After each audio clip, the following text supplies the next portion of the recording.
I feel the entire reason the entire cosmos exists is so that emotion can interact with itself. Music is the strongest catalyst for emotion. It's about love, hate, and everything in between. If you think about life without emotion, without music, it has really no meaning. Emotion is at the core of why humans have purpose, why humans have passion. The bow strings have the strongest influence on emotion and creativity. My name is Anton Kreutz. I make violins, violas, cellos, and basses in Merriam, Kansas. I grew up in Russia and I immigrated to the United States when I was 8 years old. There is a very, very strong tradition in Russia of string playing. So I've always been around string instruments. My mom is a violinist. My father was a bass player. I was always surrounded by it. It came naturally for me, while to others, it seems like a very, very foreign thing to do. To me, it was so natural because it was part of my history that made it very, very comfortable for me.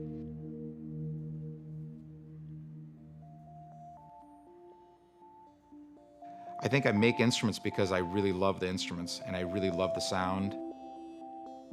You get lost into the art of it. Working with wood, you're working with tools. When I was in violin making school, for instance, I would start working and making an instrument at 8 o'clock in the morning. And I remember once thinking, oh, I'm hungry. It's probably lunchtime. And I looked at the time and it was 5:30.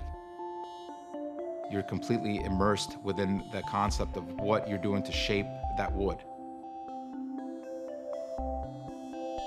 The knowledge that it takes to make those instruments is internal knowledge that's been passed on for 4 centuries. And so it really is a craft that hasn't, in many ways, not changed for 4 centuries. Every aspect of the piece of wood, every aspect of the composition of the varnish have to be precise in order to be great. The violin blades, once they're being finished up, tenths of millimeters actually make a difference to the sound of the instrument. The reason why you have to make them by hand is because each piece of wood has a different vibration, each piece of wood has a different density. When you're carving on the piece of wood, you're able to understand what needs to happen as you're working on it. You're looking at what is the reality of the wood then, and then what is the reality of what the wood should be. And through that process, you're able to make the best instrument possible. And a machine just doing it from start to finish cannot do that. I equate instruments to people. So it has a back, ribs, a belly, and a head. And so it's like a little person. The white instrument's kind of like the skeleton. And if you put 10 skeletons side by side, they all look very similar. The ground or the sealer that goes on top of the instrument, that's kind of like the skin. And the colored varnish, that's like the clothes on the person. And so when you put the ground or the sealer on top of the instrument, that really starts changing the character because that's the skin of the instrument and it has an incredible amount to do with the acoustics once it's done. In this field, the level of competition is incredibly high. When I'm making a new instrument, the player that's playing on that instrument is also trying instruments that have been made for the last 200 or 300 years. Instruments actually get better as they get played. It's called getting played in. It's sort of like a human doing yoga. You get more and more flexible, you get more agile. So these instruments are actually responding better and better and better as they get played.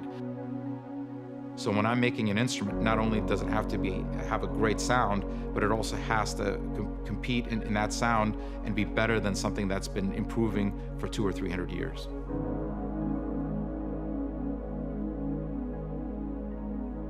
I think humans really have a very close connection with the sound of string instruments because of all the divine aspects to it.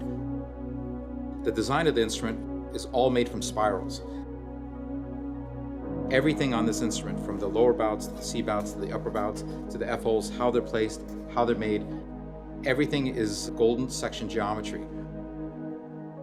And at that time, when they were making instruments and designing them, geometry was all connected to divinity.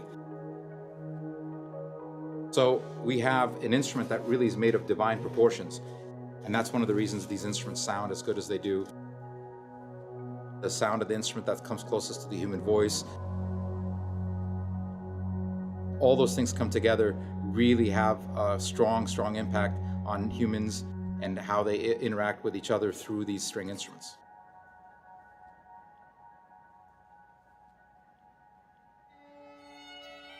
Classical music transcends generations, it transcends countries, it transcends nationalism.